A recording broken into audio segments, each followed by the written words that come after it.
Well, here we are again. My camera's across the room now, since I gave my brother my Tektronix scope I had, and he needed it more than I did. And anyhow, here's another update again. And guess what? My old friend here, the BC348 Q, made 1943, and I can prove that too. That it was made in 1943.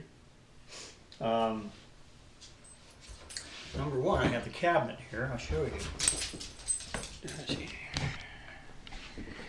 And in the cabinet, what do we see down there? I'm going to try to focus on it. And there it is. If you notice, the date on that is it's 1943. You know, so it has the order number. Well, guess what? 11415-WF-43 is, that means this thing was made in 1943. There's no two ways about it. Anyhow, so what I've done is what I was saying I was going to do. I relocated the parts for the resistors to drop the voltage down. And I've got that hooked up. And as you can see, what I've done is I went ahead and on the bracket is hooked to another plate on the top of it that actually had a very nice screw sitting right here where I could hook the bracket to underneath here.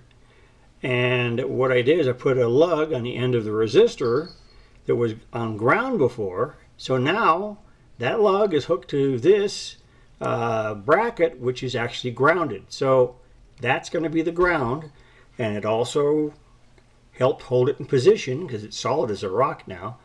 And I didn't have to do anything else to the parts on there at all. And you can see there's actually even an air gap between this one resistor that was heating up before. It was heating up, I mean it's not burning up, but I mean it was heating up before. And then I went ahead and the old toggle switch, it was toast. Checked it out with my ohm meter. Nah, it was dead both ways. It wouldn't do a thing. So, luckily in my toolbox of all places, I had a brand new toggle switch. And I've already checked that to make sure I wired it right. Because, knowing me, I'd wire it backwards or do something stupid.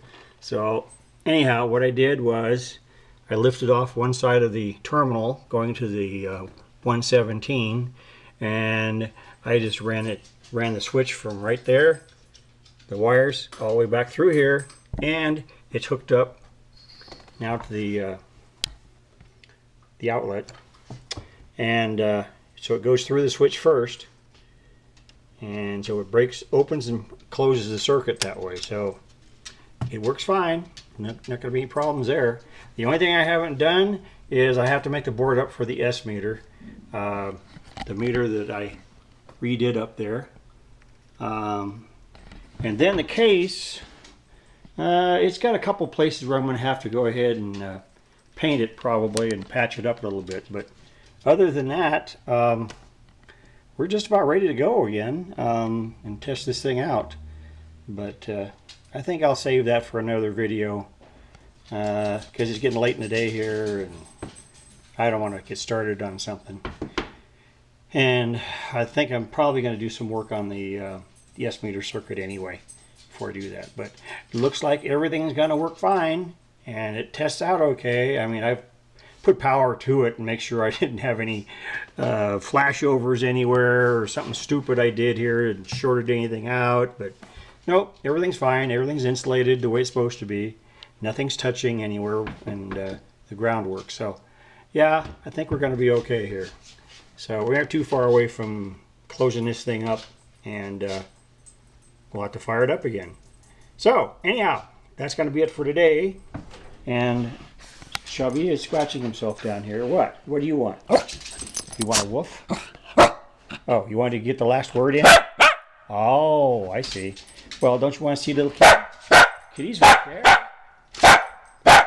Kitty's in the chair. No. You just want to bite? Is that what you want to say? Don't you want to say something else? Huh? Don't you? Besides bark, bark, bark, bark. And he said, what, Timmy fell down the well? Oh, no. We got to go get Timmy out of the well. Okay, we're going to have to go now so we can get Timmy out of the well. We'll see y'all later.